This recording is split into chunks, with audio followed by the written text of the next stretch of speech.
Frequency Podcast Network. Stories that matter, podcasts that resonate.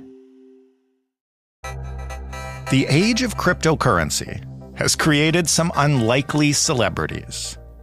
Perhaps none more than a Canadian kid who became known as the Crypto King. He had it all. He had the houses, the cars, the jewelry, the vacations, every trapping of wealth you could possibly imagine, all flaunted on social media. And why wouldn't he? He was worth millions and making more.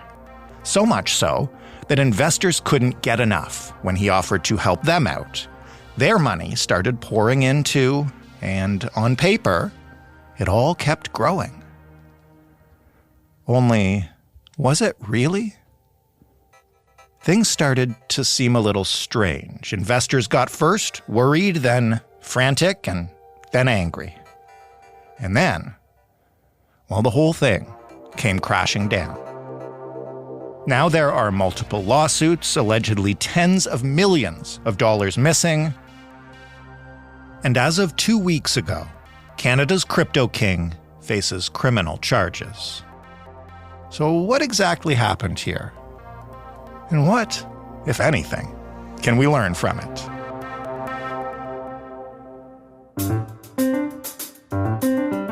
I'm Jordan Heath Rawlings. This is The Big Story. Jennifer Pagliaro is a crime reporter at the Toronto Star, one of our favorite guests, and this is an interesting one, Jen. Yeah, it's a real rabbit hole. We're going to try to go down it together and make it back out alive. For those who maybe aren't as clued in to cryptocurrency, who is Aiden Pleterski, a.k.a., I guess, the Crypto King? Yeah, so this guy is a GTA native, 20-something. He was 23 at the time of most of the activity that we're going to be talking about. And he became sort of this, I would say, somewhat of a celebrity in this specific world. He was one of those sort of celebrity young investors who seemed to be making a killing in the cryptocurrency market, which was, when it first started to boom, sort of seen as a young person's game. It was this new digital currency. It was popping up in digital spaces like video games and other places that traditional investors weren't as familiar with. And we've now seen a few examples in both Canada and the US where people have been allegedly defrauded by these young guns who claim to be sort of, boy geniuses in this space. And police are saying that he has defrauded the people who chose to hand over their money for him to invest. And he is now the subject of not only a police investigation, but multiple lawsuits. And just to be clear, he's been charged, but not convicted, not yet guilty of anything. But we're going to explore what the police claim and what they say, I guess, and has been reported as the story behind it. Maybe just start with how did Aiden get into crypto in the first place? Yeah, this is something that fascinated me. So a lot of the information we have about Aiden comes from bankruptcy documents, because after there were allegations made in civil court about his dealings with investors, he was essentially forced into bankruptcy. And the court appoints a trustee to oversee this process. And they've posted hundreds of pages about their investigation into Aiden and his assets online. So listeners know that's where we're getting this information. Still allegations, but just an amazing amount of details here. So according to an interview that was conducted with Aiden himself, he claimed that he started in high school getting interested in cryptocurrency because he was playing some video games online, namely a game called Counter-Strike. It's sort of a classic shooter game some people may be familiar with. And as part of that game, you can trade in what are called skins. It's sort of a way to sort of embellish your character. You can make your gun look different. You can get a different type of gun, different types of weapons. There's sort of special items that you can get. There was actually an entire market online to trade in these what are called skins. And he noticed that if you purchased some of these skins in cryptocurrency, the market would actually give you a discount when you were purchasing that. And so that made him curious about cryptocurrency as a teenager. And so he learned what cryptocurrency was. He figured out how to open an account in cryptocurrency, so that he could start buying some of these skins. And how did that grow into the kind of investment business we're talking about here? And I don't think he did it, that kind of growth alone, right? That's right. So one interesting element of how he seems to have attracted potential investors is he was really interested in cars, specifically sort of exotic and luxury cars, as a lot of young people are. And there's a service in the GTA, which people may have heard of, GTA Exotics, where you can actually rent out these cars for a day or for longer. Gives you that opportunity to kind of, drive your dream car around. And so he was going to these car meetups that happen, around the GTA, but he would show up in these really expensive, like sort of flashy cars. And that would get people's attention. And they would say, hey man, how are you affording that? And that would spark this conversation according to some of the investors that chose to give him money. And that started to sort of spiral as he was able to come into some money. It seems as though he started to spend more of that money on cars, either leased or purchased. He started to take what seemed to be very lavish vacations. He would post about that on his social media, like classic places like Instagram. Right. And he was also doing live streaming, sometimes about his video game activity and sometimes just sort of bragging about his life. He sort of presented himself as someone who had a lot of money and knew how to invest. As he got going, how much money was invested with him? How big did this get, I guess? Yeah, so by the time you've got this trustee involved with the bankruptcy, they say that a certain number of investors, and we still don't know exactly how many individual investors, but the total dollar amount had given him $41.5 million. And where, if anywhere, I guess, in this, and as this is growing and growing, did anyone start to see anything suspicious or even just something that they thought, might not be right? Yeah, so, what's fascinating about this is sort of how long it seems to have taken for anyone to have sort of questioned the way that he conducted business, or as the trustee alleges, that he didn't conduct his business. From the trustee documents, we learned that he only invested like a fraction of what he was given, as far as they can tell. They said it's around 1.6%. So of that like 41.5 million that the investors gave him, he seems to have only invested like around 700,000, like less than $1 million. Wow. Meanwhile, they have evidence, they say, that he allegedly spent upwards of 16 million on his own lifestyle. So he was just taking the funds directly, they allege. And so you wonder, okay, so I've given this guy my money, and you'd expect that you'd want to see some kind of performance update, or you'd want to see some kind of gains, returns, the way you would in like a traditional investment relationship. And that's the part that's sort of hard to understand. It seems like he would just text investors updates like, your amount is making this much. He claimed to have pooled all the money together, and then he would do some sort of calculation to say, okay, this guy gave me this much, and so this is how much yours has grown in this amount of time. Sometimes it sounds as though he sent sort of like Excel spreadsheets to people, maybe not what you or I would expect if I'm handing over hundreds of thousands of dollars. Right. But for long enough, it seems to have satisfied certain investors who believed this kid was really like a wonderkind and was able to sort of make magic happen in the crypto and foreign exchange markets. And then over time, and I'm talking like more than 2 years, I think people started to ask questions or wanted some of the money back. Like they needed it back for personal reasons. They wanted to invest it elsewhere. And then they started to get answers that they, I think, found confusing from Aiden. One of his investors talked about some of the answers that Aiden was giving him not making sense, and actually sort of allegedly coercing Aiden's girlfriend at the time to helping him log into Aiden's computer, try to see where the money went, and seeing like empty accounts and sort of freaking out. And that's in this period in 2022 when investors really started to say, hey, what's going on here? And that's when the lawsuits started. When we say lawsuits, what kind of scale are we talking about here? How many of them, how much, that kind of stuff? Yeah, so as you can imagine, like as this has been reported on and like as this has sort of unfolded, you've got more and more people sort of joining in. There was an initial lawsuit from one of his investors, and we're talking about some people providing hundreds of thousands of dollars.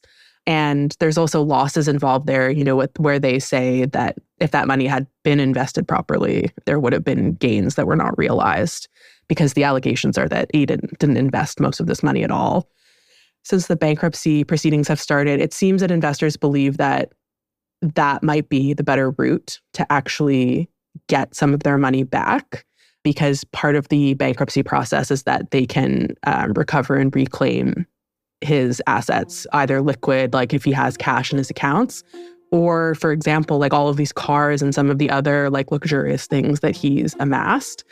But it's a tricky process because so far they've not accumulated anywhere close to the $40+ million that he allegedly took from investors. All the luxury items you talked about as we began, right? The houses, the cars, the watches, they've all been seized to try to make some of that money back? So what's interesting is there's some new details coming out that the trustee has described Aiden's level of cooperation as fairly poor. They have been able, through various means, to seize quite a few of the cars. We're talking, McLarens, Lamborghinis, several Audis. So you can sort of, if your listeners are familiar with cars, start to put together, like this is in the millions of dollars once you start to add all this up. He also seemed to be interested in luxury watches. But just to give you an example, I was looking through some of the more recent records, and there was record that he had purchased a watch for over $360,000, but they can't find that watch. And he claims to have sold it for less than half that amount, but there's no record and he hasn't provided any evidence of the sale. So there's a really tricky process here when it comes to the assets. And even most recently, for example, he had a Scotiabank bank account, and they've only recently discovered that he had over $13,000 worth of scene points that he had accumulated by using that account. Scene points? Scene points, yeah. Like I use my scene points to get like one free movie every once in a while. But right. For folks familiar, the Scotiabank offers a like credit card version of the scene card, and you can accumulate points that way. And so he actually had these points that he apparently, allegedly, according to the trustee, has been using to finance travel, like even in recent post-bankruptcy months. And according to the trustee, in its most recent filing online, he apparently spent almost $500,000 US on these online skins that are attached to his gaming profile. He uses a very popular gaming platform called Steam that controls this market. And so they haven't been able to recover that money, which falls under sort of his asset list. Or if he did in fact purchase those skins, to recover those. And if they were able to, they would presumably sell them to regain the money to pay back these investors. And so it's this real web of stuff that they're still piecing through. And that's not the only strange little sidebar to this story. I understand there's a Canadian NBA star involved here somehow. What's happening there? So Aiden was living in a multi-million-dollar property in Burlington. According to the trustee records, he was renting it for tens of thousands of dollars. And then he allegedly had this agreement with the property owner to this sort of rent to buy, where he had signed an agreement to eventually purchase the house. This was all taking place as he's being investigated, and he doesn't close on the house. And he, in fact, moves out of the house and is no longer renting it. And so it seems as though the property owner put the house up for sale, now wanting to still sell it. And now you've got poor shy Gillius Alexander come in with his wife, who purchased his home as this dream home. And then they allegedly, according to some other media reports, have been faced with, angry investors and other folks who are trying to get their money back. And all of these questions about this house that's now part of this massive investigation into Aiden. And so they leave, they essentially flee Burlington. And they're now engaged in civil lawsuits related to the property owner and to Aiden about this kerfuffle that they came into just totally unawares. Like I said, if you had not been paying attention to the situation, you would not know who Aiden Pleterski is, and they had no idea that they'd landed right in the middle of it. How has Pleterski responded to any of these allegations and all these lawsuits? What's he doing? What has he said? How's he acting? Yeah, so what's interesting is I sort of alluded to, and the trustee has documented, he, even after bankruptcy filings, started continuing to travel on all sorts of apparently lavish vacations. They've documented he went to London, Miami, Australia, and he was also posting about this on social media. And that's actually how the trustee was made aware that he was still seemingly continuing this very expensive lifestyle. And that obviously begged the question, well, how is he paying for all of this? And actually, that's how they realized that he has these scene points, because when they asked him how he was paying for, like, let's say $8,000 in hotel expenses on one trip, he said he had this money on his scene account from his points that he had accumulated. And it's obviously the trustee's position that that's money that should have been recouped through the bankruptcy proceedings. Right. He doesn't seem to agree. And like I said, there's been a lot of obfuscation, according to the trustee, at various points. There's sort of this trail of emails that they post online as part of their sort of due diligence with investors that you can read through. And it's a very established accounting firm, Grant Thornton, who's dealing with Aiden on this. And you've got various members of this accounting firm emailing Aiden, trying to get him to, like, hand over his Steam passwords or get him to explain this, big trip he went on to Miami. And they're not always getting very far, and they're getting a lot of pushback. And now there are criminal charges involved in all of this, which is why we're talking to you now and following up on this story. What are they? What do we know about exactly what he's being charged with, and where are we at this point? Yeah, so he was arrested after a 16-month investigation. So as you can imagine, these lawsuits were filed starting back in 2022. And at the same time, there were complaints being made to various police services about Aiden's activities, that, he had taken money and they weren't able to get it back. And so that obviously was pursued by police. The main allegations are that he essentially defrauded these investors of their money, that he was not, in fact, investing that money as he purported to be to each of these investors. Again, there's still quite a bit of secrecy around how much total for each investor and how many total investors. We know about a long list of them, but an interesting thing that the police told us earlier this month when he was arrested is that he was still soliciting investors as recently as this February. And so I don't think we actually know the full extent of what might be put forward as part of the criminal case against him. And I guess then lastly, assuming that this case comes to trial, like, what kind of consequences are we looking at here, not only from the trial, but also from all the lawsuits? Yeah, so like I said, there's sort of a back and forth about whether the lawsuits are the correct avenue to actually recoup the money that these investors want back. The main goal here, obviously, as you can imagine, for each individual investor is they just want their money back. Right. But there's obviously evidence that he's at least spent a significant portion of the money in ways that may not be recoverable. For example, on trips where that money can't be taken back. And we've already seen that they've only been able to recover through assets that they know about a fraction of what the investors are owed. So I'm not sure, any reasonable investor can really expect to recoup all of what they've lost, because at the end of the day, he's just this 20-something-year-old kid and he didn't have money to begin with. This was all sort of created out of thin air, allegedly. Criminally, of course, he faces jail time. He faces probation. He faces house arrest. He is out on bail now, but he's had to surrender his passport. So he's no longer allowed to go on those lavish trips, even if he had money to spend on them. And I expect it will be quite a lengthy criminal process to get to the bottom of this. Jen, thanks so much for walking us through this. It's fascinating. Yeah, it's a weird one. And we'll look forward to see what happens next. Jennifer Pagliaro, reporting in the Toronto Star.